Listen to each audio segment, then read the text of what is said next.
Welcome to Local Edition. My name is Brad Pomerantz. Thank you so much for joining us. Our guest is Henry Waxman. Congressman Waxman is actually the chairman of the House Commerce and Energy Committee. And interestingly, we are here at his district office in Los Angeles, a little bit different than normally. We usually are in studio, but we came to your office, so thank you for having us. Thank you, and thanks for coming to the office. Sure. I appreciate it. I want to talk to you about this committee that you chair, Yes. Energy and Commerce. One would not expect that energy and commerce would have dominion over healthcare, Yes. but it does in large part. Why is that? The jurisdiction of the committee is very broad. It's any activity in interstate commerce. So energy questions, telecommunications, and healthcare have all been within the purview of our committee. It's a very active committee, and we have two of the major bills that President Obama wants passed in this Congress.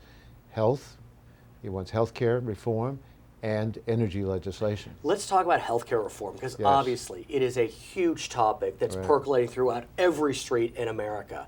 You managed somehow, some way to get one of these major bills passed out of committee. I think the vote was 31 to 28.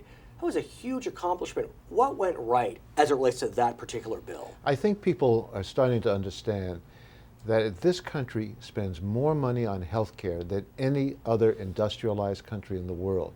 And yet we have 48 million people without insurance and millions more with insurance that doesn't really take care of all their needs, or they're insecure about whether they're going to have insurance when they need it. So we've got to do something about holding down the cost of healthcare itself and insurance costs. And we've got to do something to reform the system so that everybody gets covered. Well, let's talk about that, because it really is remarkable. If you look back 1 year ago, it seemed as if there was a real momentum towards healthcare reform. And yet this summer, it's been remarkable what we've heard at these town hall meetings. I mean, the anger that's being spewed at some of your colleagues, and it's not in favor of healthcare reform, it's keep the government out. The government's going to make healthcare less efficient. You're going to take away my choice. Well, talk to me about those challenges that your colleagues are facing, and maybe you as well. Well, I think we have to understand it in two levels. On one level, a lot of people are angry, and they don't know where to focus their anger. So they're focusing it against Congress and healthcare because they're just uneasy about the bailout of the banks, the stimulus bill, all of the other things that are going on. But a lot of it's contrived. People who are showing up at these healthcare forums are flying from state to state. And they're all doing the same line, some of it quite vulgar, showing President Obama as if he were Hitler. I just think that's ridiculous and disgusting. And one of your colleagues, Barney Frank of Massachusetts, actually, a famous clip, a woman asked him, what is it like supporting a Nazi platform or whatever it is? I mean, it's stunning. And he said to her, what planet have you been living on?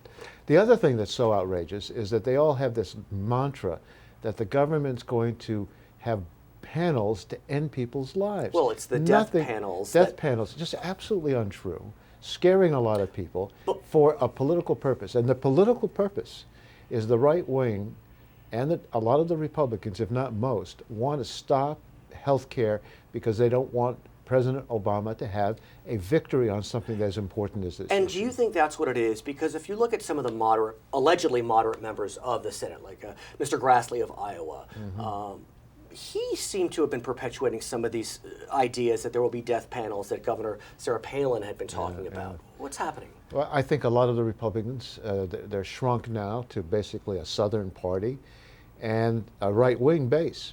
So someone like Senator Grassley, who's quite a moderate and a very reasonable member of the legislature, is up for re-election next time around. And they're scaring him that he'll have a primary opponent.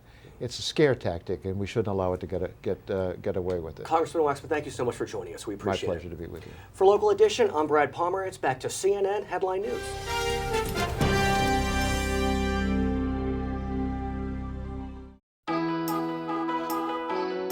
You can count on me to connect you with the best cable, high-speed internet, and telephone services. I'm ready to answer your questions and make sure you get the most from Charter. I'm here in your neighborhood to help with everything, from equipment upgrades to billing. I'm always looking for ways to keep you better connected and deliver more of what you want, like faster internet and more HD. We're a team of 16,000 people. Fully committed to bringing your home to life. Today and tomorrow.